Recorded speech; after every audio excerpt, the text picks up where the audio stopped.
Welcome to Cheating Tales Lab. We're grateful you've chosen to join us today.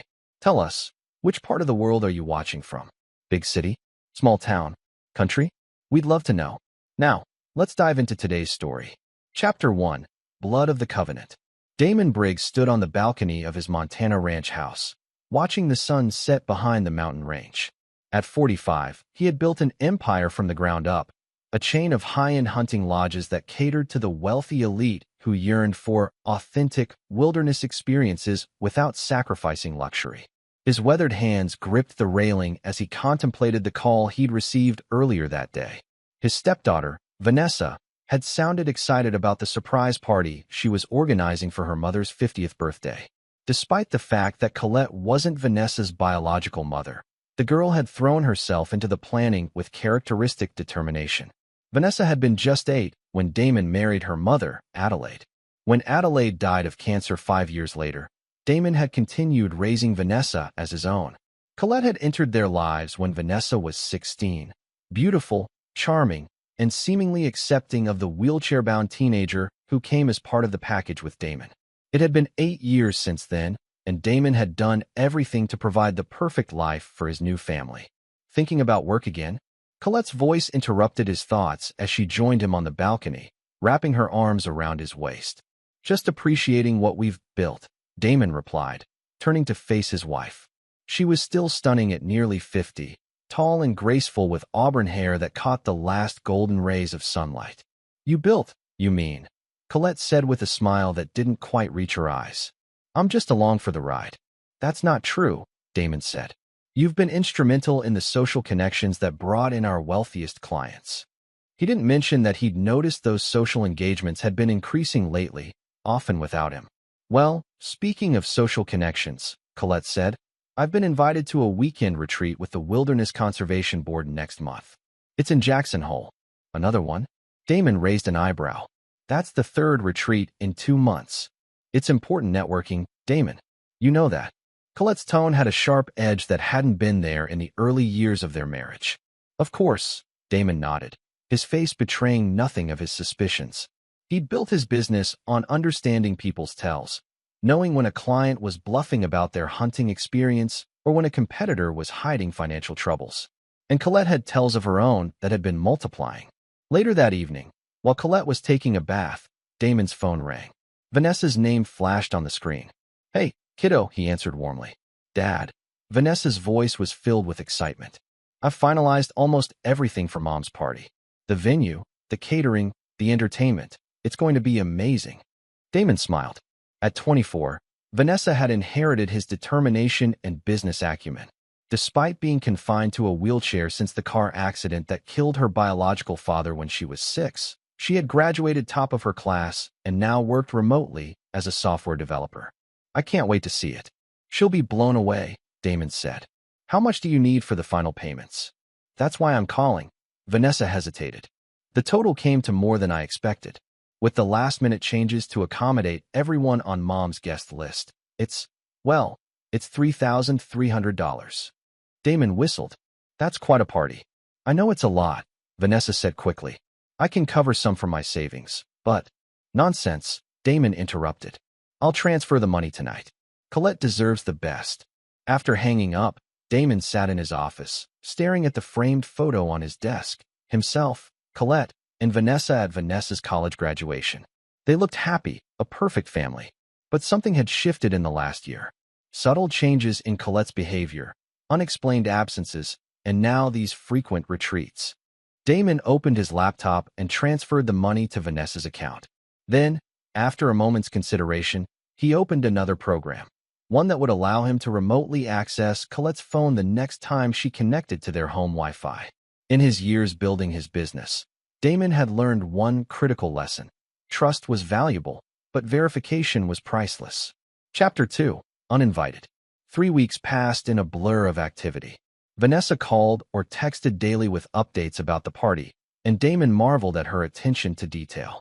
She had coordinated with Colette's friends to ensure the guest list included everyone important in her stepmother's life, hired a small orchestra to play Colette's favorite classical pieces, and arranged for a renowned chef to cater.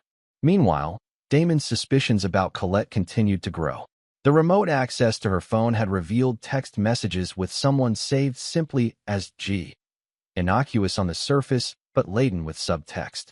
There were unexplained hours when her phone's GPS showed her at locations she never mentioned visiting, including a luxury apartment building in Bozeman. 5 days before the party, Damon was reviewing lodge bookings in his home office when Vanessa called. "Dad." Her voice was tight with emotion. "Something's wrong." "What is it?"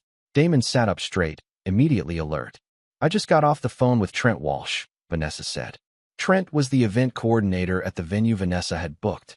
He called to confirm the final arrangements, and he mentioned something odd. He asked if we needed to set up the accessible entrance for the party. And, "Dad," he said Mom specifically told him not to worry about wheelchair access because no one attending would need it. Vanessa's voice cracked. "I thought maybe it was a misunderstanding, so I called Renee to double-check the guest list." Renee Phillips was Colette's closest friend, a woman Damon had never particularly trusted. "What did she say?" Damon asked, though he already suspected the answer. "She got flustered," Vanessa said. "Started making excuses. Then she finally admitted that Mom had asked her not to include me on the guest list. She said." Vanessa paused, clearly fighting back tears. "She said Mom told her the party was for close family and friends only, and that I'm not her real daughter anyway." The silence that followed was deafening. Damon felt a cold rage building inside him, the kind he hadn't experienced since his early days, before he'd made his fortune, when rivals had tried to muscle him out of business deals. "I see," he said finally, his voice dangerously calm. "Dad, I've spent 3 weeks organizing this. I've called in favors, coordinated with dozens of people. I wanted it to be perfect for her." Vanessa's voice was small. "Why would she do this?" Damon closed his eyes, thinking of the pieces that were starting to fall into place. "I don't know, sweetheart, but I'm going to find out." After reassuring Vanessa and ending the call, Damon sat motionless at his desk. 8 years of marriage, and he'd believed Colette had accepted Vanessa as her own. He'd made his expectations clear from the beginning. Vanessa was his daughter in every way that mattered, and anyone in his life needed to accept that. Had it all been a facade? Or had something changed? The door to his office opened, and Colette walked in, smiling. "There you are. I was thinking we could go out for dinner tonight. That new place in town everyone's talking about." Damon studied his wife's face, the face he'd woken up to for 8 years. "Actually, I wanted to talk to you about your birthday party." Colette's smile faltered slightly. "What about it? It's supposed to be a surprise, isn't it?" "It was," Damon said evenly, until Vanessa found out she wasn't invited. The change in Colette's expression was subtle but unmistakable. First surprise, then irritation, finally settling into a defensive posture. "Oh, that. I was going to talk to you about it." "Were you?" Damon leaned back in his chair. "When exactly?" "The day of the party when we showed up without her." "Don't be dramatic, Damon." Colette waved a dismissive hand. "It's an adult party at an upscale venue. Vanessa wouldn't enjoy it anyway. It's not appropriate for her." "Not appropriate." Damon's voice remained level, but his eyes had turned to steel. "The party she spent 3 weeks organizing? The party I paid $3,300 for? That party isn't appropriate for my daughter?" Colette flinched at the amount. "She spent that much? That's excessive. And she's not." She stopped herself, but not quickly enough. "Not what, Colette?" "Not your real daughter." Damon stood slowly. "Is that what you were going to say?" "You're twisting my words," Colette said, but her eyes darted away. "I just meant this is a milestone birthday for me. I wanted to celebrate with my closest friends without worrying about accommodations." "Accommodations," Damon repeated the word like it was poison. "You mean the wheelchair?" "You're making this into something it's not," Colette insisted. "It's my birthday. Shouldn't I get to decide who's there?" "Of course," Damon nodded. "And I get to decide where I'll be. Which, as it turns out, won't be at your party." Colette's eyes widened. "Don't be ridiculous. You have to be there. What will people think?" "I imagine they'll think whatever you tell them," Damon said. "You're quite good at that." He walked to the door and opened it, a clear dismissal. "We won't be attending your party, Colette. Vanessa and I will celebrate elsewhere. But don't worry, we'll send a gift." Chapter 3. The Package. The morning of Colette's birthday, Damon and Vanessa had breakfast together at his downtown office. The sleek, modern space overlooked the heart of the small Montana city where Briggs Luxury Expeditions had its headquarters. You didn't have to skip the party for me, Dad, Vanessa said, though her grateful smile suggested otherwise. If you're not welcome, I'm not interested in attending, Damon replied, spreading jam on his toast. Besides, I thought we could use this time to talk about some business ideas I've been considering. Your technical expertise could be valuable. Vanessa perked up. Despite her remote work as a software developer for a tech company, she had always been interested in her father's business. What kind of ideas? She asked. Digital expansion, Damon said. Virtual reality experiences of our expeditions, advanced booking systems, maybe even a membership platform. The luxury wilderness experience market is changing, and we need to stay ahead. As they discussed possibilities, Damon's phone buzzed with a text. He glanced at it, and his expression hardened. What is it? Vanessa asked. Nothing important, Damon said, slipping the phone into his pocket. But it was important, very important. The text was from Perry Holt, the private investigator he'd hired to watch the luxury apartment in Bozeman. The message was brief. Male subject identified as Gavin Russell. Photos and background incoming. Damon refocused on his daughter. So what do you think? Could you help develop something like that? Vanessa nodded enthusiastically. Absolutely. I've been working with VR interfaces for the last 6 months. I could definitely build a prototype. Good, Damon smiled. Then I'll make it official. I'd like to hire you as our director of digital innovation. Vanessa's eyes widened. Are you serious? Completely, Damon said. It's time Briggs Luxury Expeditions moved into the future. And there's no one I trust more to lead that charge than you. Their conversation was interrupted by Damon's assistant, Lloyd, entering with a package. This just arrived for Mrs. Briggs's party, sir, Lloyd said. The messenger said it needed to be delivered to the venue by noon. Damon glanced at the elegantly wrapped box. Thank you, Lloyd. I'll make sure it gets there. After Lloyd left, Vanessa raised an eyebrow. I thought we weren't participating in the party. We're not attending, Damon corrected. But I did promise we'd send a gift. What is it? Vanessa asked curiously. Damon's smile didn't reach his eyes. Just something to mark the occasion.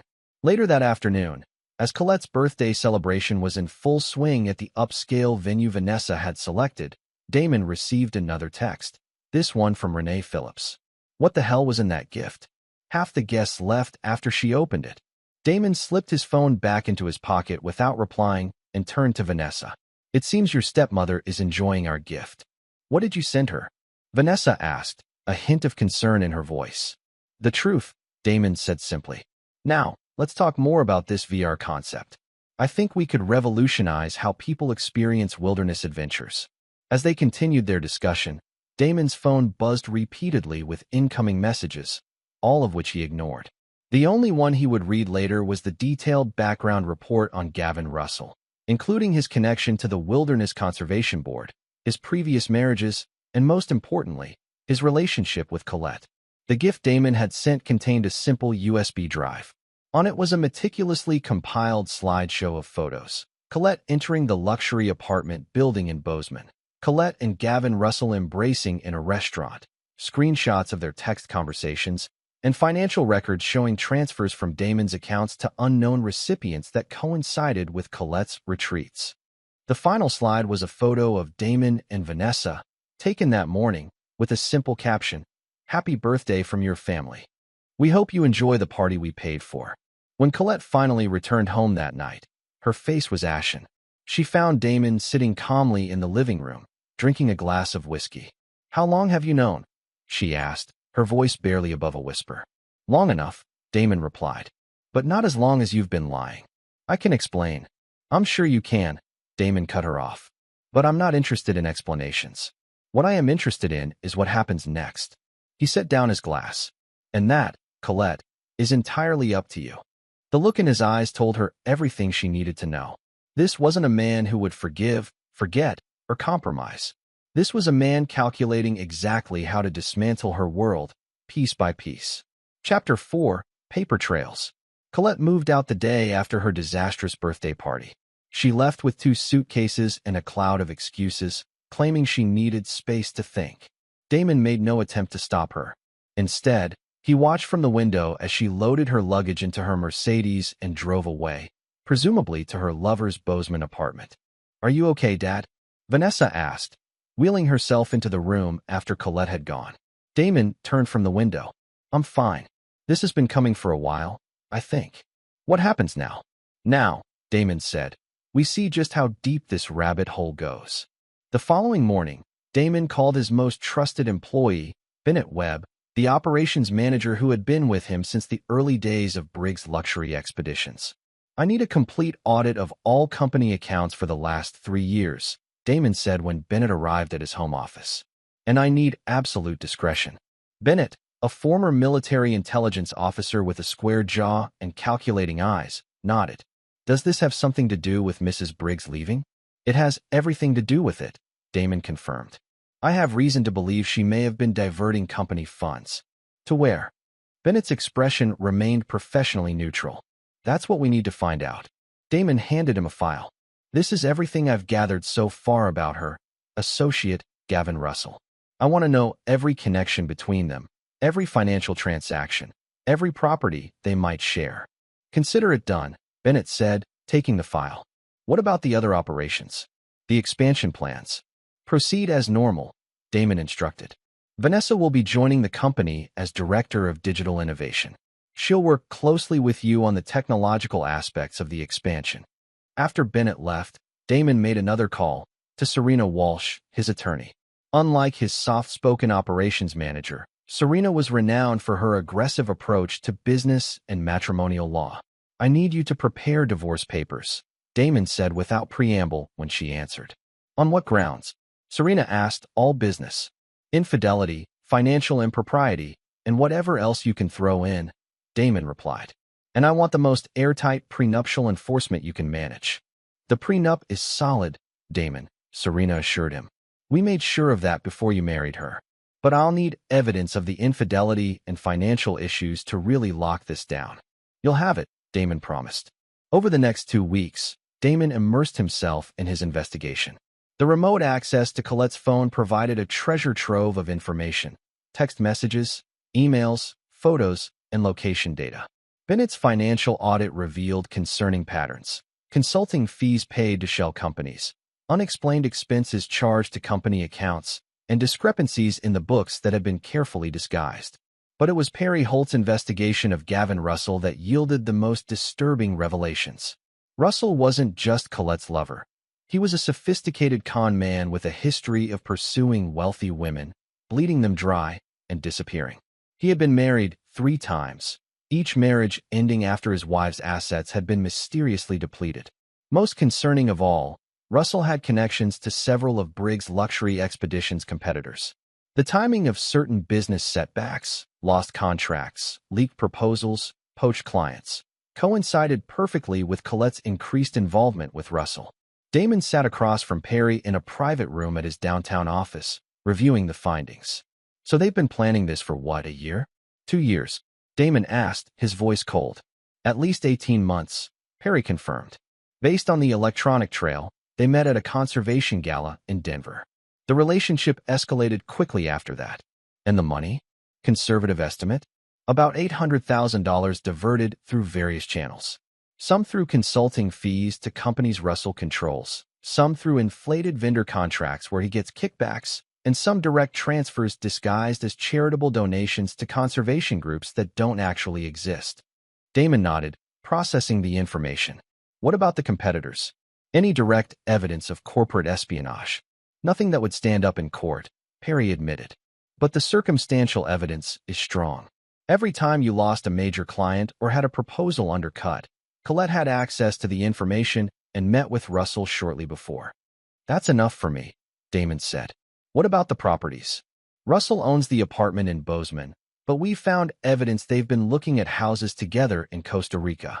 There have been several wire transfers to a bank there, totaling about $150,000. Damon's phone buzzed with a text from Vanessa. Mom called. Wants to talk. Says it's important. Should I meet her? Damon frowned at the message. Colette hadn't contacted him directly since leaving, communicating only through her attorney. Now she was reaching out to Vanessa? I need to go, he told Perry. Send me everything you have. And keep digging. I want to know every last detail of their operation. As he drove to Vanessa's apartment, Damon pieced together what this new development might mean. If Colette was reaching out to Vanessa, she was getting desperate. The preliminary divorce papers had been served the previous day, outlining the enforcement of the prenuptial agreement that would leave Colette with a modest settlement at best. She must have realized that her comfortable lifestyle was about to come crashing down. Vanessa was waiting for him when he arrived. She sounded upset, she told him. Said she needed to explain things to me. That it wasn't what it looked like. It's exactly what it looks like, Damon said grimly. But I'm curious what story she's concocted. They didn't have to wait long. Precisely at the appointed time, there was a knock at Vanessa's door. When Vanessa opened it, Colette stood there, looking considerably less polished than usual.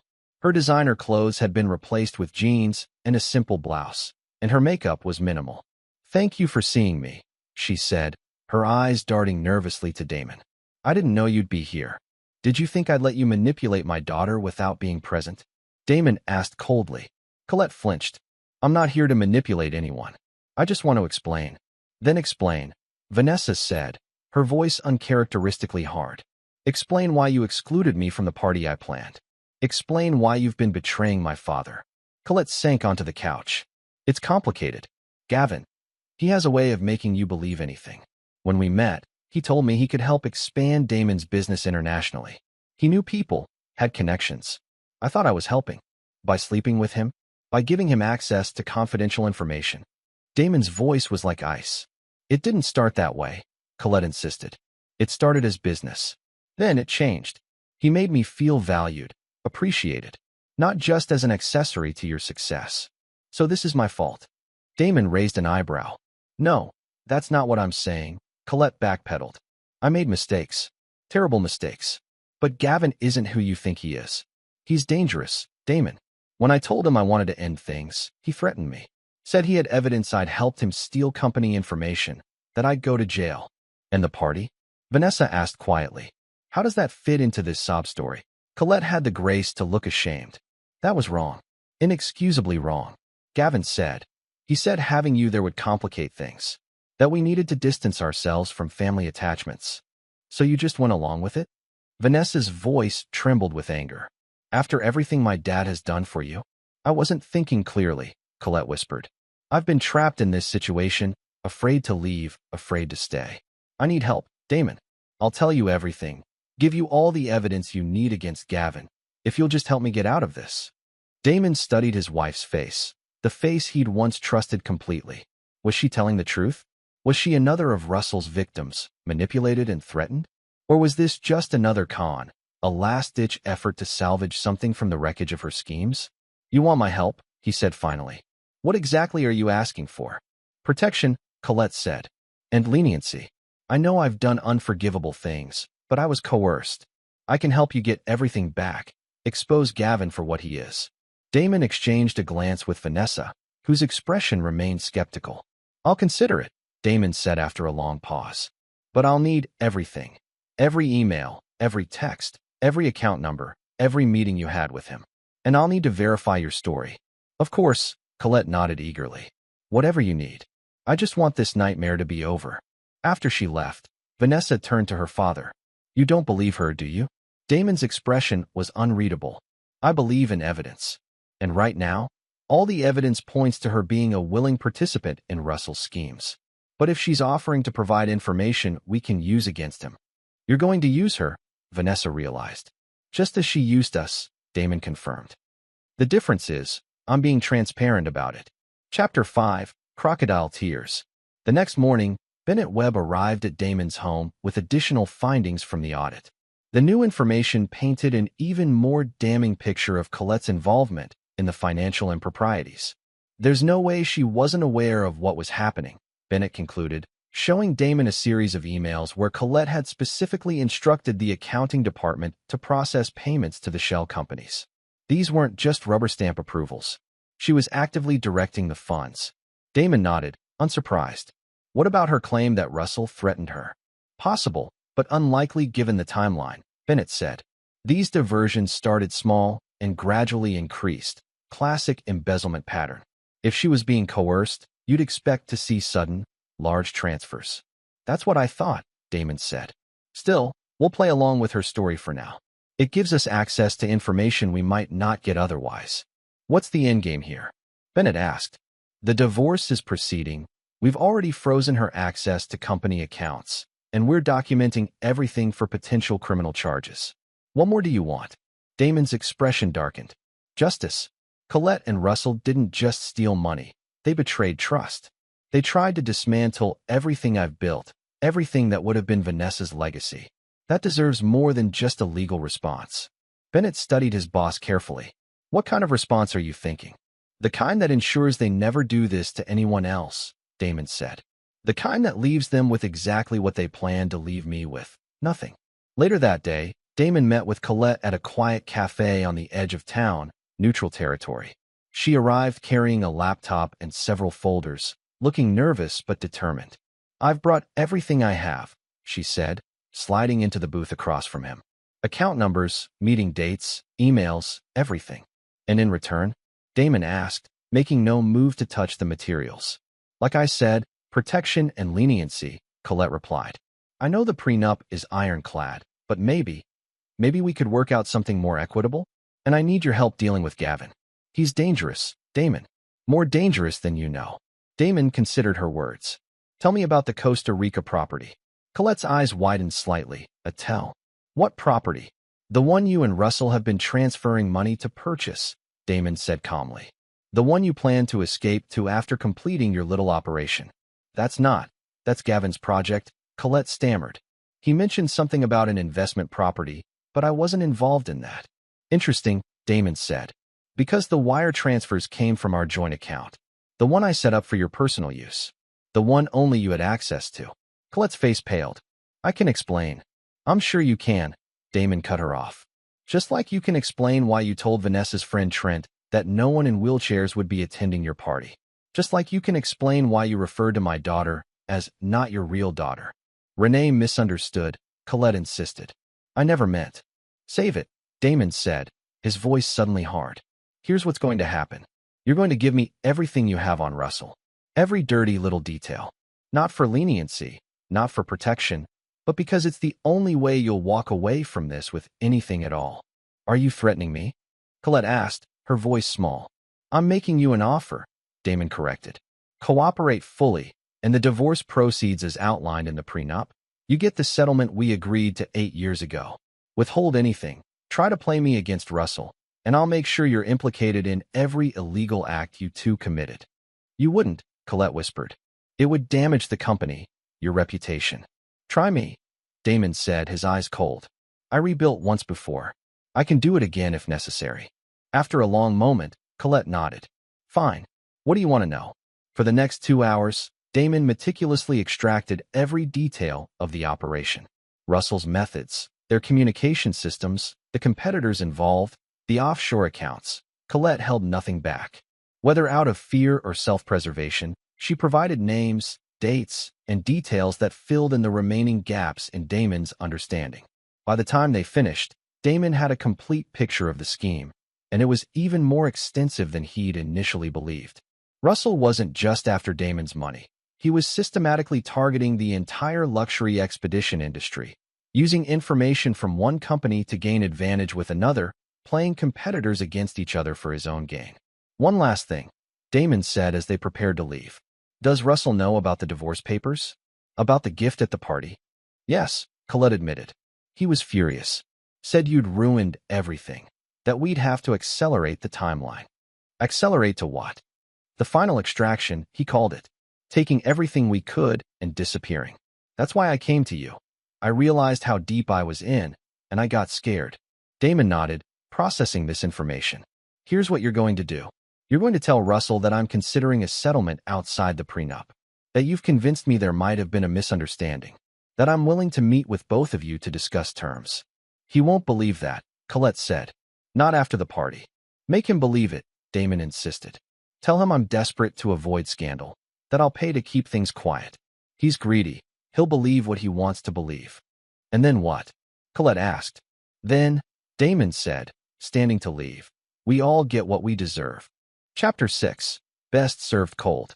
The meeting was set for the following Friday at Damon's downtown office, neutral ground in the coming confrontation. In the days leading up to it, Damon worked tirelessly to prepare, coordinating with Bennett, Perry, and Serena to ensure every detail was perfect. Are you sure about this approach? Serena asked during their final strategy session. We have enough evidence for criminal charges. We could let the legal system handle them. The legal system is slow and uncertain, Damon replied, and it would generate precisely the kind of publicity that would damage the company. No, this way is cleaner, more definitive. And Colette? Bennett asked. Can we trust her to play her part? We don't need to trust her, Damon said. She'll do what's in her best interest, which right now aligns with our goals. After that, he shrugged. After that, she's on her own. The day before the meeting, Vanessa called her father. Are you sure you don't want me there tomorrow? Absolutely sure, Damon said firmly. This isn't going to be pleasant. I'm not fragile, Dad, Vanessa insisted. I've been through worse than watching you take down the woman who couldn't even invite me to a party I organized. It's not about protecting you, Damon explained. It's about Russell. He doesn't know how much you know, how involved you are in the business. I want to keep it that way. It gives us an advantage. For what? Vanessa asked, her voice suspicious. Dad, what exactly are you planning? Justice, Damon said simply. Now, tell me about the progress on the VR prototype. The board is excited about your presentation next month. The change of subject was deliberate, and Vanessa reluctantly allowed it. What Damon didn't tell his daughter was that the VR project was more than just a business expansion. It was a key component of his plan for Colette and Russell. Friday arrived clear and cold, a typical Montana autumn day. Damon dressed meticulously in one of his finest suits, armor for the battle ahead. He arrived at the office early, ensuring everything was in place. Bennett and Perry would be monitoring from the adjacent conference room, while Serena would join them directly for the legal aspects. At precisely 10 o'clock, Colette arrived. She looked nervous but composed, dressed conservatively in a navy business suit. Are you ready for this? Damon asked her. As ready as I'll ever be, she replied. Gavin thinks this is his chance to negotiate a final payout. He has no idea what's really happening. Good, Damon nodded. Remember, stick to the script. Let him believe what he wants to believe until the moment of truth. 20 minutes later, Gavin Russell strode into the office with the confidence of a man who believed he held all the cards. He was younger than Damon had expected, perhaps early 40s, with the polished good looks of someone who relied on charm as a professional tool. His handshake was firm, his smile practiced. Mr. Briggs, he said smoothly, it's good to finally meet you properly. I wish it were under better circumstances. Indeed, Damon replied, gesturing toward the conference table where Colette was already seated. Shall we get down to business? Once they were all seated, Serena joined them, introducing herself as Damon's legal counsel. Russell raised an eyebrow but said nothing, clearly recalculating his approach. I understand you believe we can reach some kind of arrangement, Russell began. One that would be mutually beneficial.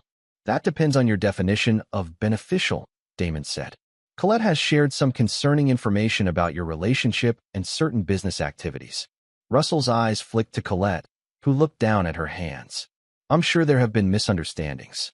Emotions running high, accusations made in the heat of the moment. No misunderstandings, Damon said calmly.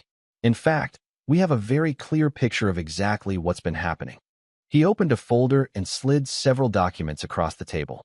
Financial transfers, shell companies, corporate espionage. It's all here, Mr. Russell. Russell glanced at the papers, his expression carefully neutral. I'm not sure what you're implying, but if there have been financial irregularities, I'm sure Colette can explain them. As for our personal relationship, well, these things happen in marriages. Perhaps if you'd been more attentive. Let's not play games, Damon cut him off. We know everything. The previous marriages, the scams, the pattern of targeting wealthy women and businesses. Costa Rica. Everything. For the first time, Russell's confidence wavered. These are serious accusations. If you're threatening me. It's not a threat, it's a statement of fact, Serena interjected. We have enough evidence for criminal charges against both of you. Both of us. Russell's eyes narrowed as he looked at Colette. What exactly have you told them? The truth, Gavin, Colette said, her voice trembling slightly. It's over. I can't do this anymore. Russell's charm vanished, replaced by cold calculation. I see. And now you think you can save yourself by throwing me to the wolves. How convenient. Nobody's being thrown anywhere yet, Damon said. That's why we're having this conversation. To determine how we proceed. What exactly are you offering? Russell asked cautiously. Damon leaned forward. A clean break. No criminal charges, no public scandal. You return every penny you've taken, dissolve any connections to my competitors, and disappear. Permanently. And if I refuse?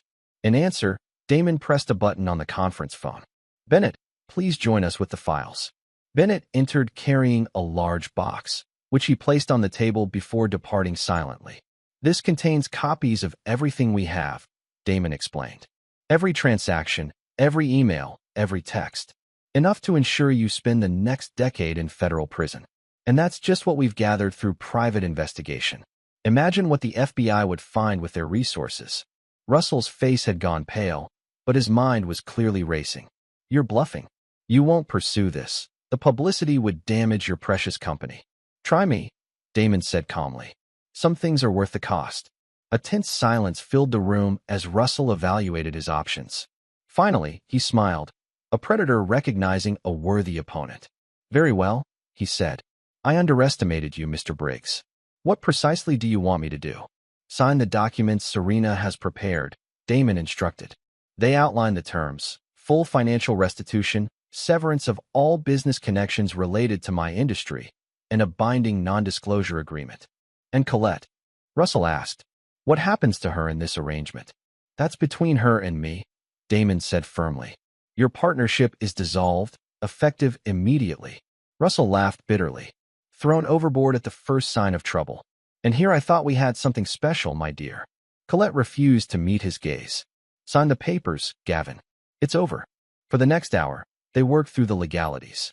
Russell argued specific points, attempted to negotiate terms, but ultimately realized he had no leverage. By early afternoon, the documents were signed. We're finished here, Damon said, gathering the papers. You have 48 hours to initiate the financial transfers as specified. After that, any deviation from our agreement activates the contingency clauses. Don't worry, Russell said, standing to leave. I know when I'm beaten. You'll have your money. After Russell departed, Colette remained seated, looking shell-shocked. Is it really over?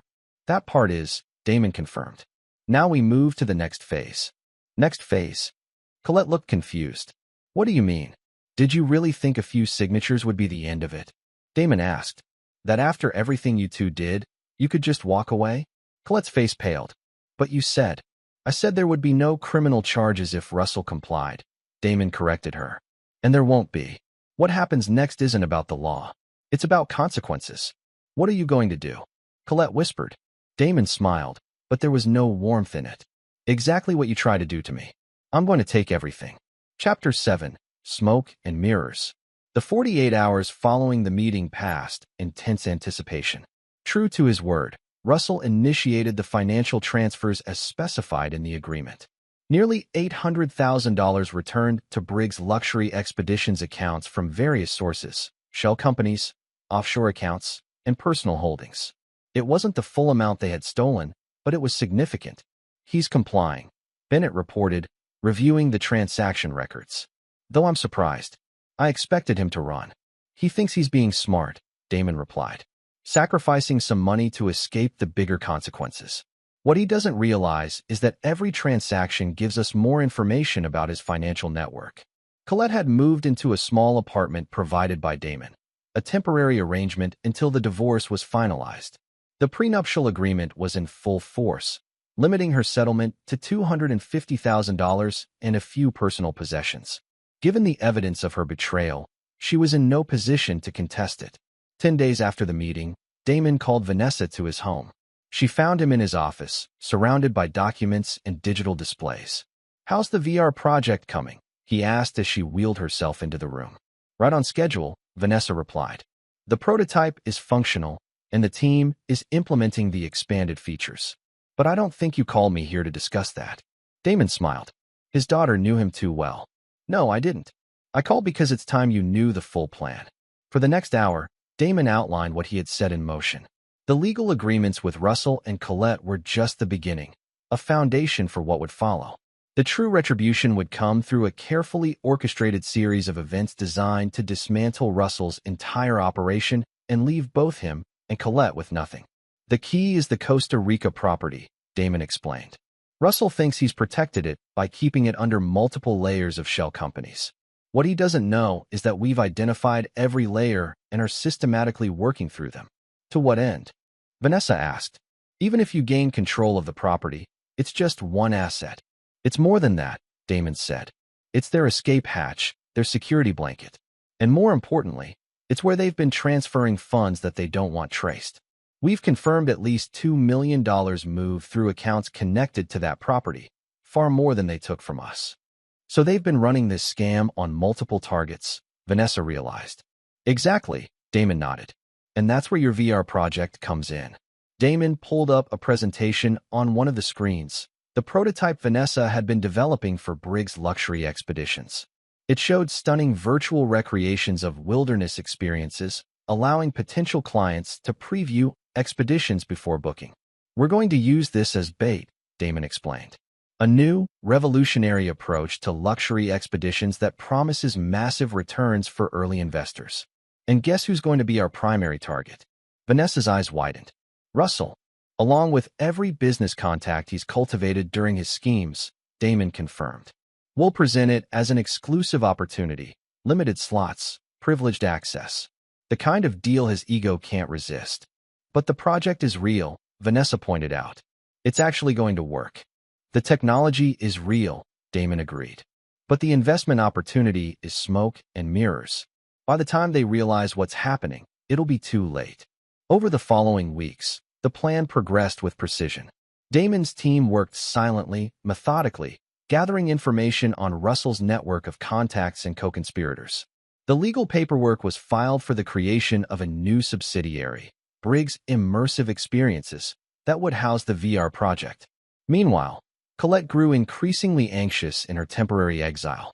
Her calls to Damon went mostly unanswered, and when they did speak, he was coldly professional, discussing only the practicalities of the divorce proceedings. Her attempts to contact Russell were similarly rebuffed. He had withdrawn, focusing on salvaging what he could from the situation. 3 weeks after the meeting, the trap was ready to be sprung. Damon hosted an exclusive event at his most luxurious lodge, a demonstration of the VR technology for a select group of industry insiders. Russell, true to his opportunistic nature, had managed to secure an invitation through one of his remaining contacts. The presentation was spectacular. Vanessa had outdone herself, creating immersive experiences that transported viewers to the depths of untouched wilderness with unprecedented realism. The investment prospectus that followed was equally impressive, projecting returns that would make even the most conservative investor salivate. We're opening this opportunity to a limited group of partners, Damon announced to the assembled guests. Initial investment minimum is $500,000, with anticipated returns of 300% within 18 months. After the presentation, Russell approached Damon at the bar, his confidence apparently restored. Impressive technology, he said, swirling his whiskey. Your daughter is quite talented. She is, Damon agreed coldly. Though I'm surprised you'd mention her, given your partner's attitude toward her. Russell shrugged. Business is business. Personal feelings shouldn't interfere with a good opportunity. Is that what this is to you? Just another opportunity. Isn't that what it is to everyone here? Russell countered. We all want the same thing, Mr. Briggs. To profit from innovation. Damon studied the man who had nearly destroyed his family and business. Some of us want more than profit. Some of us value legacy, reputation, relationships. Noble sentiments, Russell said dismissively. But at the end of the day, it's all about the bottom line. Speaking of which, I'm interested in discussing investment terms. Are you now? Damon raised an eyebrow. After everything that's happened? Water under the bridge, Russell said smoothly. We had our misunderstanding. But this, he gestured toward the VR setup. This is the future. I'd be a fool to let personal history prevent me from being part of it. Send your information to my office, Damon said after a calculated pause. We'll consider your application like any other. As Russell walked away, Bennett appeared at Damon's side. He took the bait. Of course he did, Damon said. Greed always overrides caution with men like him. Where are we with the Costa Rica property? Final paperwork was filed yesterday, Bennett reported. The holding company is now under our control. Russell has no idea. Good, Damon nodded. And the offshore accounts? We've identified all 7. The legal team is preparing the documentation to freeze them pending investigation of suspicious activity. Perfect, Damon said. Now we move to phase 2. The next morning, Damon received the expected call from Colette. You invited Gavin to your presentation? She asked, her voice a mix of disbelief and anger. After everything he did to us. Business is business, Damon echoed Russell's words. His money is as good as anyone else's. This doesn't make sense, Colette said. You were ready to destroy him 2 weeks ago. What changed? Perhaps I realized there are more profitable ways to resolve our differences, Damon suggested. The VR project needs capital. Russell has capital. He'll try to take control, Colette warned. That's what he does. Let him try, Damon said simply. Would you like to be part of the project, Colette? Given your intimate knowledge of Russell's methods, you could be valuable. The offer caught her off guard. Are you serious? Completely, Damon assured her.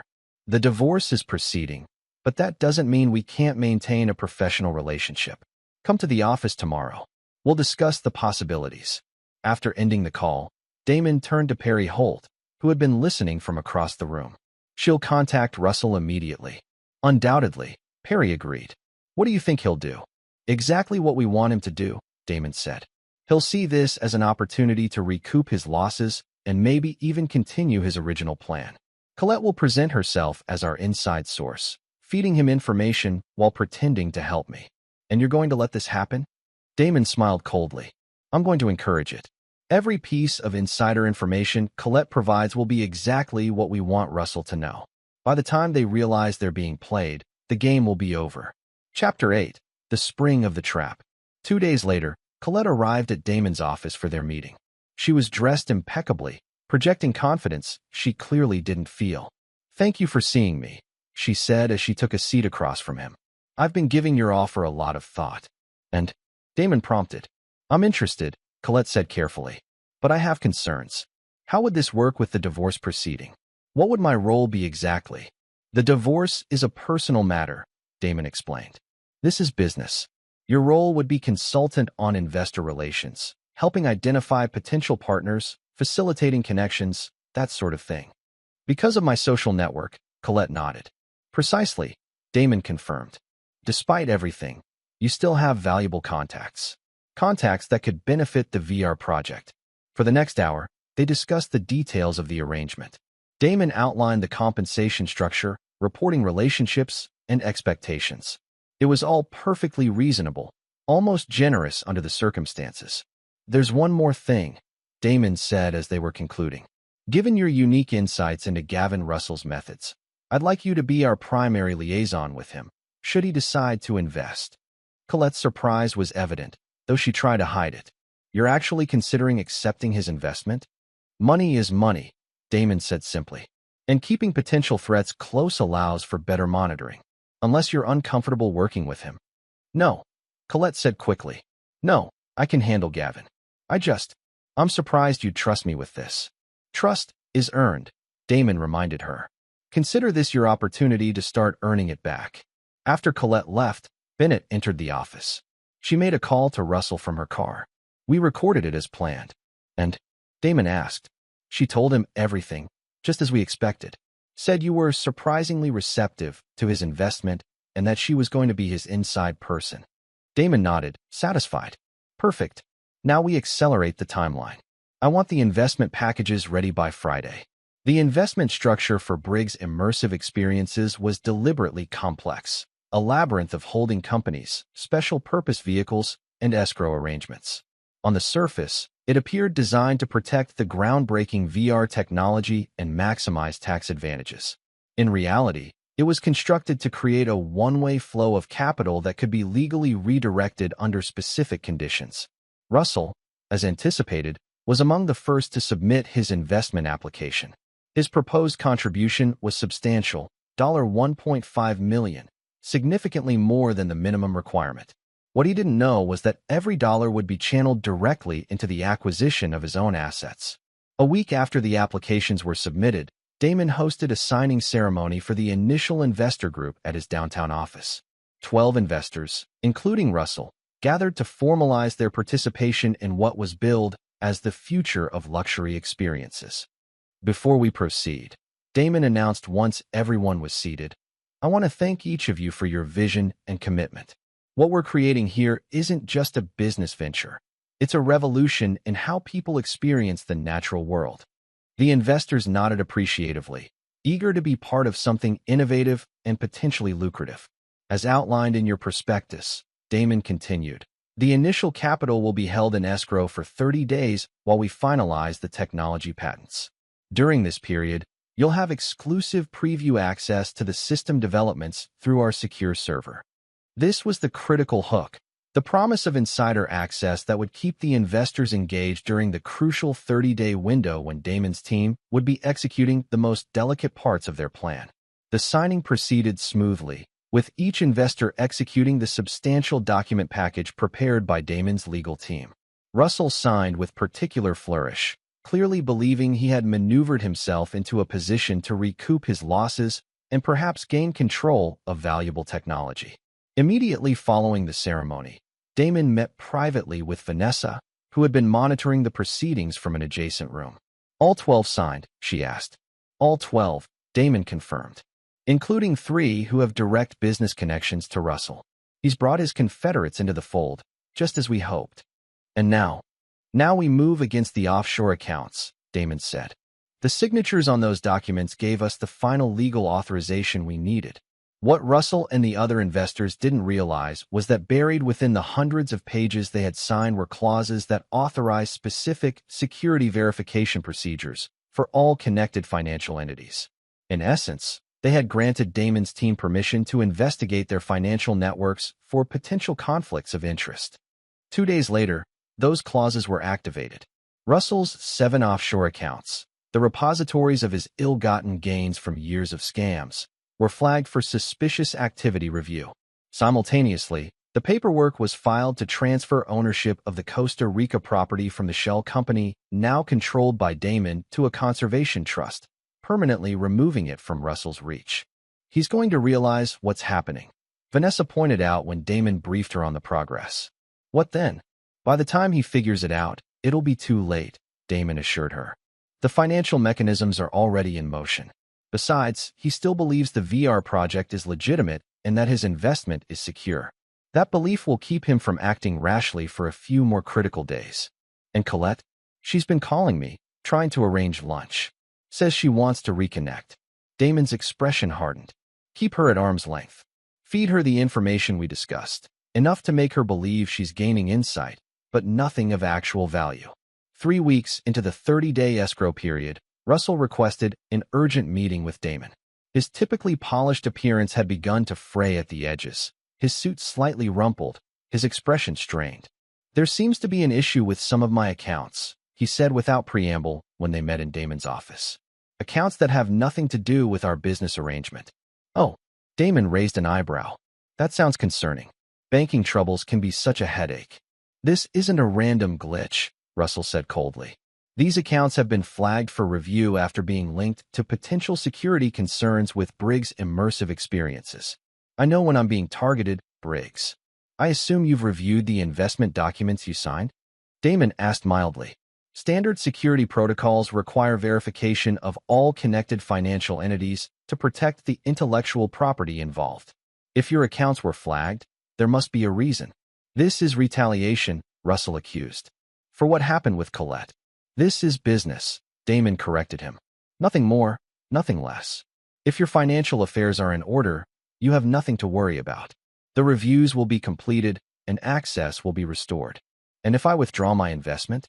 "That would be unfortunate," Damon said. "But as the documents clearly state, the early termination of an investment agreement triggers an automatic comprehensive review of all connected entities to ensure no intellectual property has been compromised. That process typically takes 6 to 8 months, I believe." Russell's face darkened with rage. "You've trapped me. I've protected my business interests," Damon countered, "as any prudent businessman would. Now, was there anything else you wanted to discuss? I have another appointment shortly." After Russell stormed out, Bennett entered the office. "He's making calls. Lots of calls." "To whom?" Damon asked. "First to his attorney, then to several of the other investors, then to Colette. He's trying to organize some kind of unified front against us." "Perfect," Damon nodded. The more he connects with the others, the more exposure we have to his entire network. Keep monitoring. I want to know every move he makes. 3 days later, the final phase of Damon's plan was ready. The evidence gathered through the security verification procedures had revealed far more than just Russell's scams. 3 of the other investors were implicated in various financial improprieties, all connected through a web of transactions that led back to Russell. More importantly, the full extent of Colette's involvement was now documented in irrefutable detail. Far from being Russell's victim, she had been an active architect of the scheme from the beginning, using her position as Damon's wife to target not just him, but several of his business associates.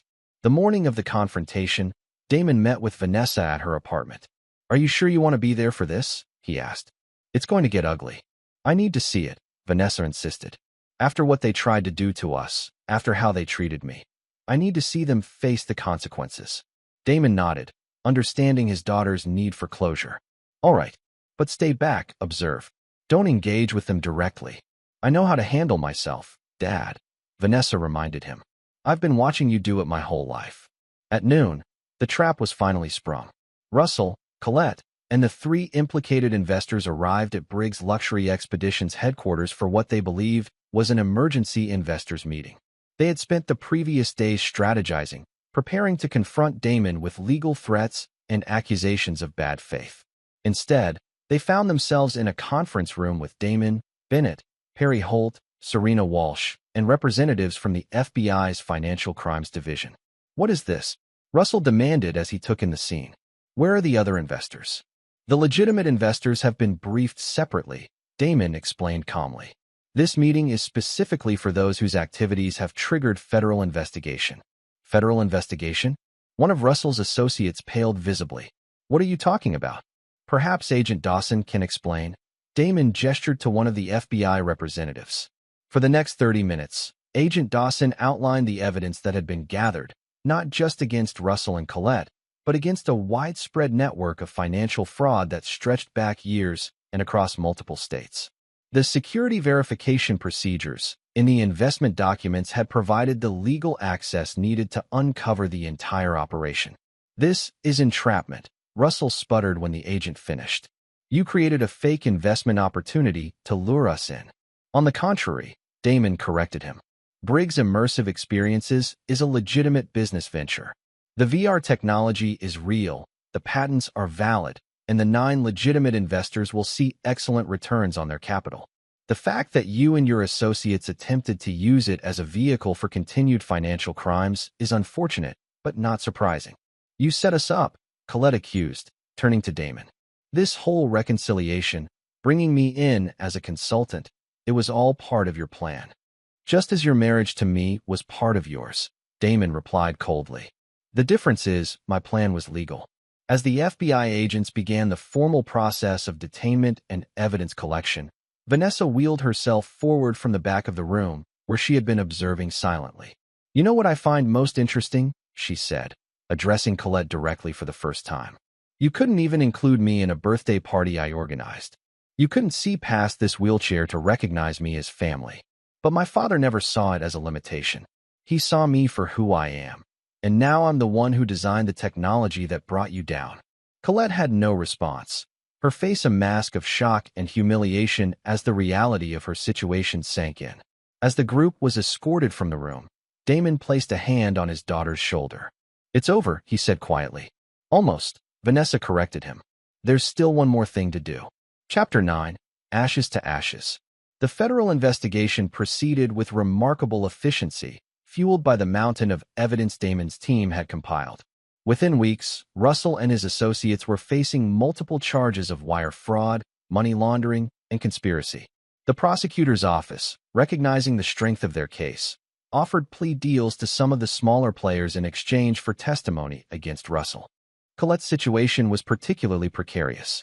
While the evidence against her was damning, Damon's legal team had carefully structured the investigation to give her a potential escape route, if she cooperated fully and returned every penny she had taken. 2 months after the confrontation, Damon received a request from Colette for a final meeting before her plea hearing. Against his better judgment, he agreed, arranging to meet her at a small cafe near the courthouse. She looked diminished when she arrived, the confident socialite replaced by a woman facing the ruins of her life. "Thank you for coming," she said as she sat across from him. "What do you want, Colette?" Damon asked, his voice neutral. "To explain, I guess. Not that it matters now." She stared into her coffee cup. "I didn't start out intending to betray you. When I met Gavin, it was just exciting. Different. He made me feel like more than just Damon Briggs's wife. And that justified stealing from me? Trying to destroy my business? Excluding my daughter from her own party?" Colette winced at the mention of Vanessa. "That was unforgivable. I know that. I let Gavin convince me that maintaining our cover was more important than basic decency." "Is that why you asked for this meeting? To ease your conscience?" "No." Colette shook her head. "I asked because I wanted you to know that I've provided the prosecution with everything. Every detail, every account, every conversation. Not just about our operation, but about Gavin's previous scams, his other partners. All of it. In exchange for leniency," Damon noted. "Yes," Colette admitted. "I'm not noble enough to face 20 years in prison if I can avoid it. But also because it's the only thing I can do to make any of this right." Damon studied the woman he had once loved, trying to reconcile the person across from him with the one he had married. "It doesn't make it right, Colette. Nothing can do that. But it's something. The prosecutors say I'll likely get 5 years with the plea deal. After that, I don't know what happens." "That's not my concern," Damon said, rising to leave. "You made your choices. Now you live with the consequences." "Wait," Colette called as he turned to go. "There's one more thing. About Vanessa." Damon paused. "What about her?" "Tell her I'm sorry," Colette said, her voice barely above a whisper. "Not that it matters, but I am genuinely sorry for how I treated her." "I'll tell her," Damon said after a moment. "But you're right. It doesn't matter. Not to her, and not to me." 1 week later, Russell and Colette entered their guilty pleas in federal court. Russell received 18 years for his role as the architect of the scheme, while Colette's cooperation earned her a reduced sentence of 4 years. The financial penalties were severe, complete forfeiture of all assets derived from their criminal activities. By the time the legal proceedings concluded, Damon's team had successfully traced and reclaimed over $7 million from Russell's network of offshore accounts and hidden investments. The Costa Rica property, now permanently deeded to a conservation trust, would never become the escape haven they had planned. 3 months after the sentencing, Briggs Immersive Experiences launched its first commercial VR expedition experiences. The technology, developed under Vanessa's direction, was revolutionary, allowing clients to experience customized wilderness adventures from anywhere in the world. The initial investors saw returns that exceeded even the ambitious projections. On the evening of the launch, Damon and Vanessa sat on the balcony of his ranch house, watching the same sunset he had observed the day he received Vanessa's call about planning Colette's party. "How does it feel?" Vanessa asked. "Knowing they can never hurt us again." "Satisfying," Damon admitted. "But not as satisfying as this, seeing the business flourish, knowing your innovations will secure its future." "I couldn't have done it without you," Vanessa said. "Not just the technology, but handling everything. Protecting us. That's what family does," Damon replied simply. "Real family." "Colette's attorney sent me a letter," Vanessa mentioned after a comfortable silence. "She wants to apologize in person. Are you going to see her?" Vanessa shook her head. "No. Some betrayals can't be forgiven. You taught me that." Damon nodded, understanding completely. In his world, loyalty was everything, and its absence was unforgivable. Those who betrayed him learned, too late, that his memory was long and his retribution absolute. "To the future, then," he said, raising his glass. "To the future," Vanessa agreed. "Built on our terms, not theirs." As the sun disappeared behind the mountains, Damon felt a sense of completion. The threat had been eliminated, justice had been served, and most importantly, his daughter's legacy was secure. In the end, that was all that truly mattered. The gift Colette had received at her birthday party had been just the beginning, a preview of the destruction to come. The real gift, Damon realized, had been the lesson reinforced through this ordeal, that in a world full of betrayal, the only things worth fighting for were family and honor. And for those who threatened either, Damon Briggs would accept nothing less than total surrender. This is where our story comes to an end. Share your thoughts in the comments section. Thanks for your time. If you enjoy this story, please subscribe to this channel. Click on the video you see on the screen, and I will see you there.